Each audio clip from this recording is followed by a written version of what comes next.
Today lecture is what is the role of NCC? NCC national cadet course, इसका गठन आज़ादी के 1 वर्ष बाद हुआ। इसका रिलेशन तीनों विंग से होता है, आर्मी विंग, नेवी विंग और एयरफोर्स विंग। जो कैडेट्स 10th पास होते हैं वो सीनियर डिवीज़न में काउंट किए जाते हैं, एडमिशन लेते हैं, सीनियर डिवीज़न में उनको प्रवेश दिया जाता है। कॉलेजेज में, ITIs में, पॉलिटेक्निक में सीनियर डिवीज़न होती है और स्कूल लेवल पर जूनियर विंग होती है जिसको JD बोला जाता है। इसके साथ साथ जो गर्ल्स कैडेट्स होते हैं वो स्कूल लेवल पर जूनियर विंग में आते हैं और कॉलेजेस लेवल पर SW के नाम से जाने जाते हैं, सीनियर विंग के नाम से जाने जाते हैं। प्रवेश लेने के बाद अगर बच्चा कोई कैडेट्स स्कूल लेवल पर पढ़ रहा है तो उसको 2 वर्ष की पीरियड के बाद A सर्टिफिकेट प्राप्त होता है। परीक्षा होती है, एग्ज़ाम होता है, पास करने के बाद उसको A सर्टिफिकेट प्रोवाइड किया जाता है। इसी प्रकार सीनियर डिवीज़न में जो कैडेट्स 2 ईयर्स ट्रेनिंग करता है उसको 2 वर्ष के बाद B सर्टिफिकेट एग्ज़ाम देना होता है। वो पास होने के बाद उसको B सर्टिफिकेट प्रोवाइड किया जाता है। इसी प्रकार अगर किसी कैडेट्स ने 3 वर्ष ट्रेनिंग की तो आफ्टर 3 ईयर्स उसको C सर्टिफिकेट का एग्ज़ाम देना होता है। वो पास होने के बाद उसको C सर्टिफिकेट मिल जाता है। C सर्टिफिकेट प्राप्त करने के बाद जो बच्चा आर्मी में जाना चाहता है उसके लिए GD भर्ती में टेस्ट एग्जाम होता है, यानी उसका टेस्ट माफ होता है और वह डायरेक्ट फिजिकल क्लियर करने के बाद, मेडिकल क्लियर करने के बाद आर्मी में भर्ती हो सकता है। इसी प्रकार जो बच्चे ग्रेजुएट पास हैं और उनके पास NCC का C सर्टिफिकेट है A और B ग्रेडिंग के साथ, वो बच्चे SSB के इंटरव्यू में प्रवेश कर सकते हैं और उनके SSB इंटरव्यू क्लियर होने के बाद भी डायरेक्ट ऑफिसर आर्मी में जा सकते हैं, एज ए लेफ्टिनेंट जा सकते हैं। इस प्रकार का मौका NCC C सर्टिफिकेट प्राप्त करने के बाद बच्चों को दिया जाता है।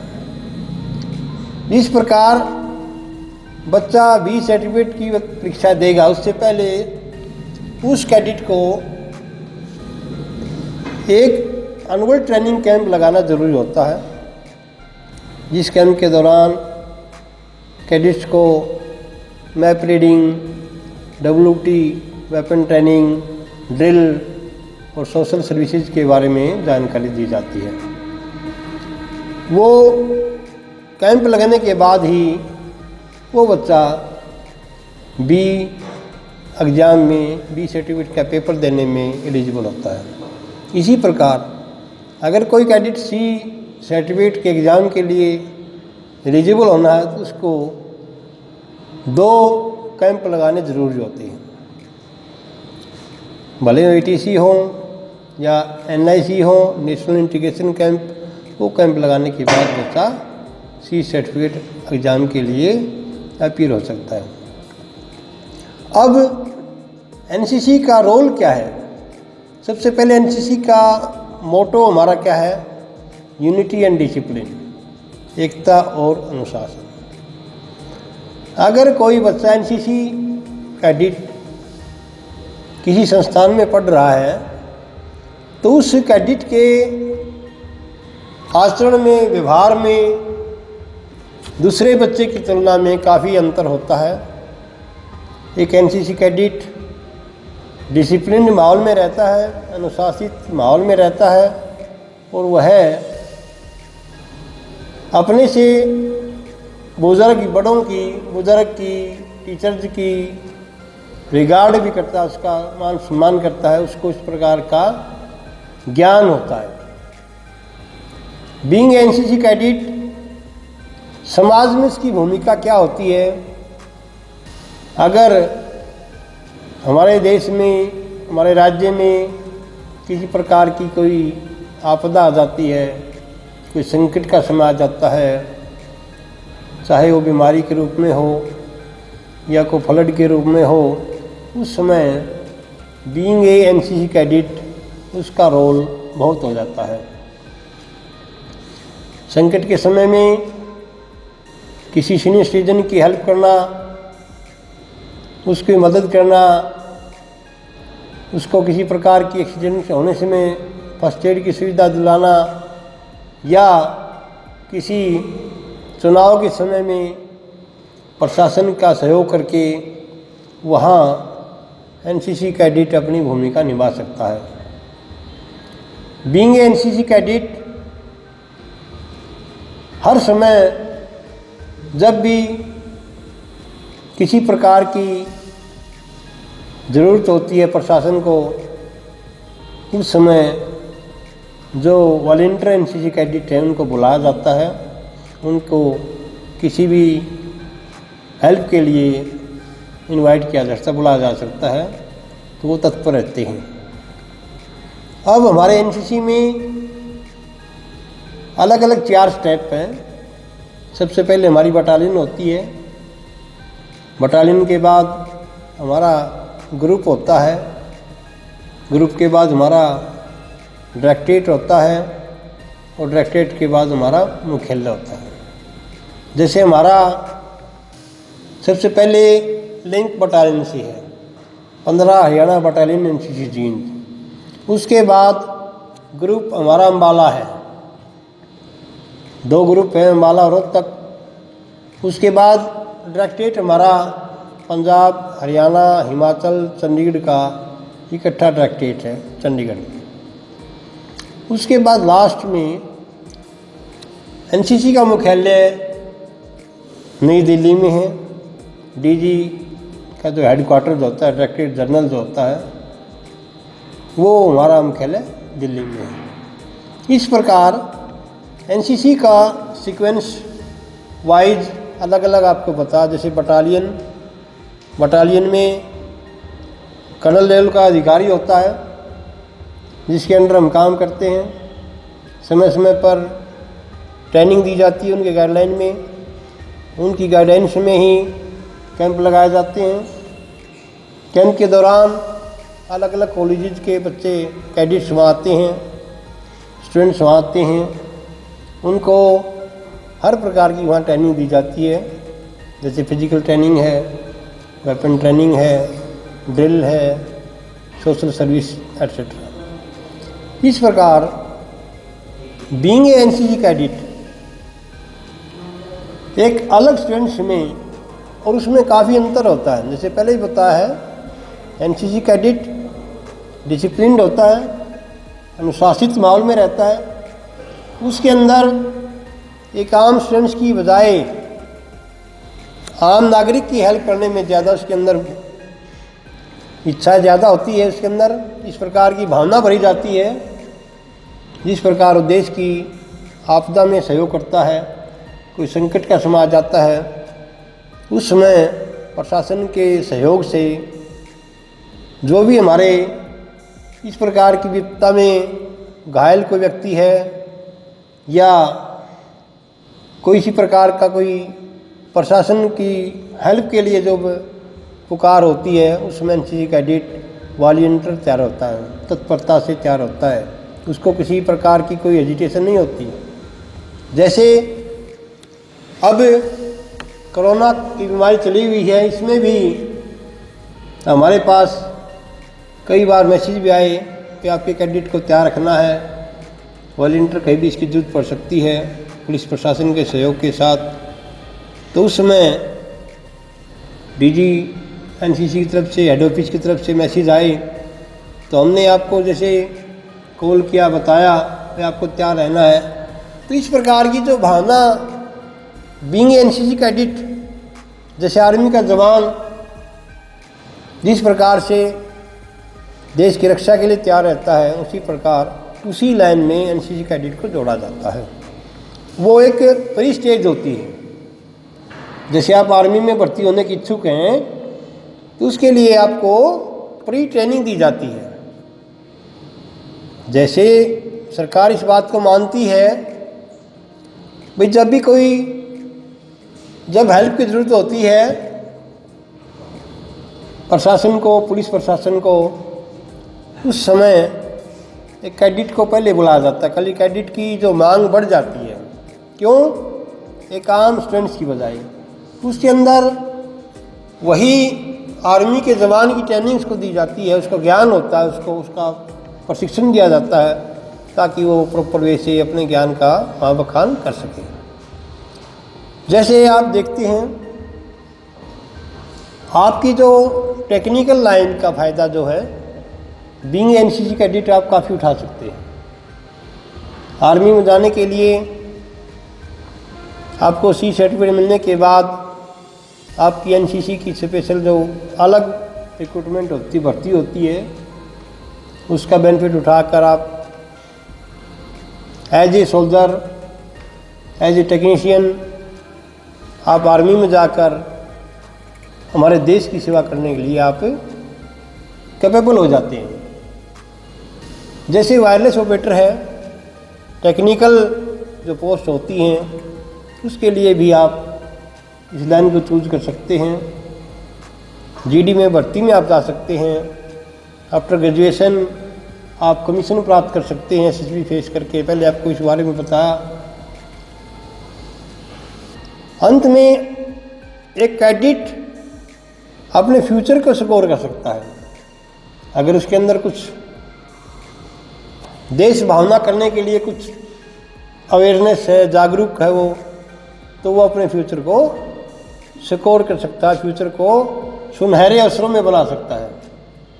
बीइंग ए कैडेट वो अपने फैमिली को भी इस प्रकार की जागरूक कर सकता है, उसको जानकारी दे सकता है। जैसे आप देखते हैं रिलेशन की भर्ती होती है, अगर कोई आर्मी पर्सन है, उसके परिवार में कोई भर्ती होने का इच्छुक है, एनसीसी का सी सर्टिफिकेट बच्चे के पास है, तो उसके लिए भर्ती होना बहुत आसान हो जाता है। रिलेशन की भर्ती अलग होती है। जिसका कोई परिवार में फादर है, जैसे ब्रदर है, अगर आर्मी में है, तो उसको भर्ती होने के लिए सी सर्टिफिकेट होने के बाद, उसका एग्ज़ाम में अपियर होने के बाद, उसको सी सर्टिफिकेट मिलने के बाद वो एक शॉर्ट रास्ते से आर्मी में भर्ती होकर देश की सेवा कर सकता है। उसी प्रकार जब कोई ओपन भर्ती होती है, ओपन भर्ती में क्या होता है, आप मोस्टली आप देखते हैं जो कई बच्चे काफ़ी भर्तियों में गए भी हैं। रिक्रूटमेंट बोर्ड के अंदर जब समय समय पर जो भर्तियां होती हैं उनको फेस भी करते हैं। वहाँ ओपन भर्ती में और एनसीसी की स्पेशल भर्तियों में डे एंड नाइट का अंतर होता है। अंतर कैसे? ओपन भर्ती में रश ज़्यादा होता है और एनसीसी की जो स्पेशल भर्ती होती है उसमें रश कम होता है। भीड़ छट जाती है।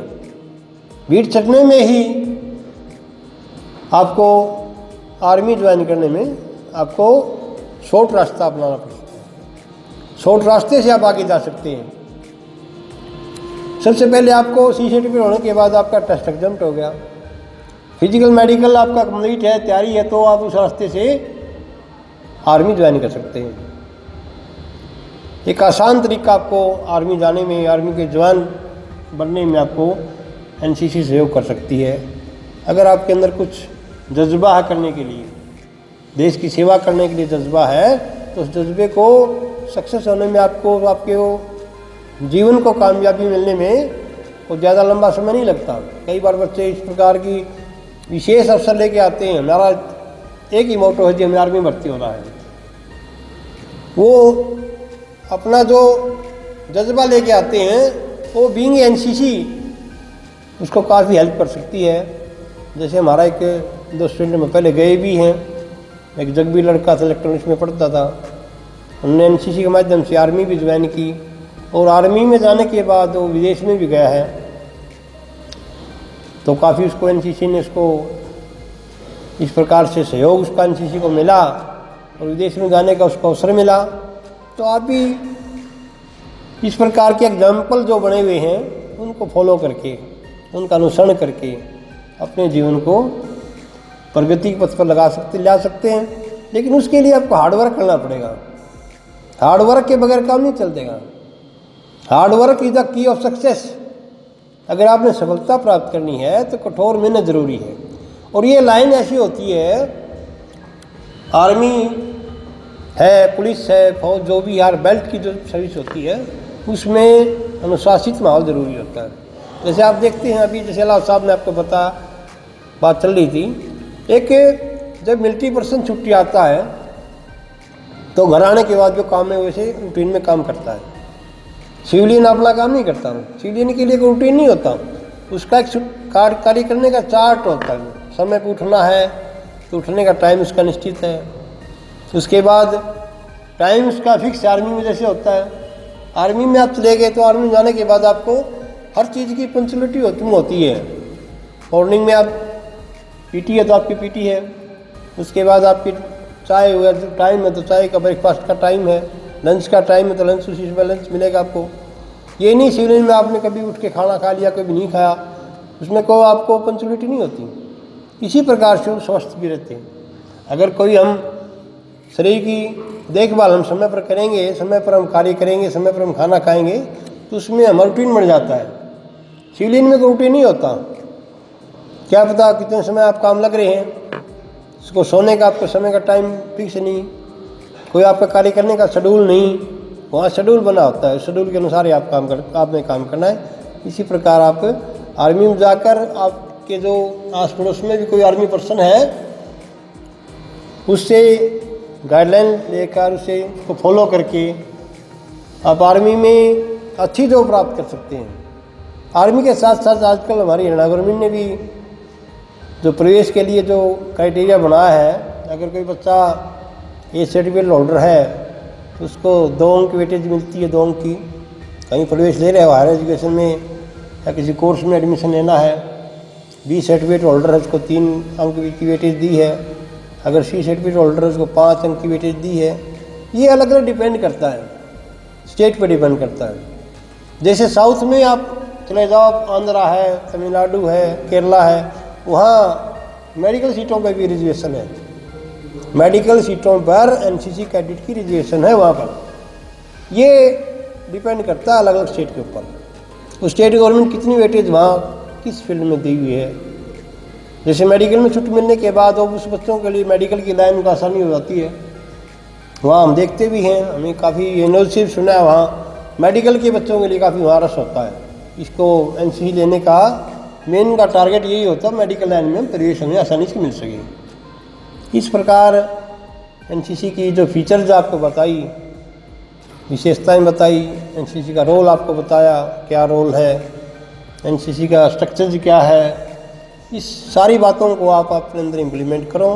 इन बातों का ज्ञान एक दूसरे से डिस्कस करके, जहाँ भी आपको किसी जानकारी का अभाव नहीं रहना चाहिए।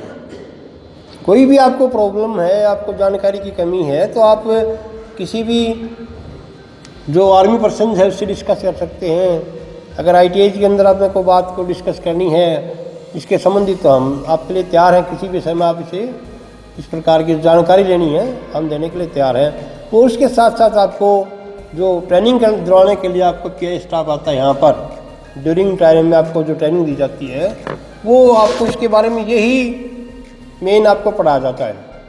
ट्रेनिंग देने का उनका मेन पर्पज़ यही होता है कि बच्चा किसी भी फील्ड में काम करे, वो काम करे अच्छे एफर्ट्स करके, अच्छी मेहनत करके काम करे, उसी में कामयाब हो सकता है। ये नहीं आपका जो किसी भी कार्य के प्रति जो ढीलापन है वो आपकी जो सक्सेस है, सफलता में बाधा उत्पन्न कर सकता है।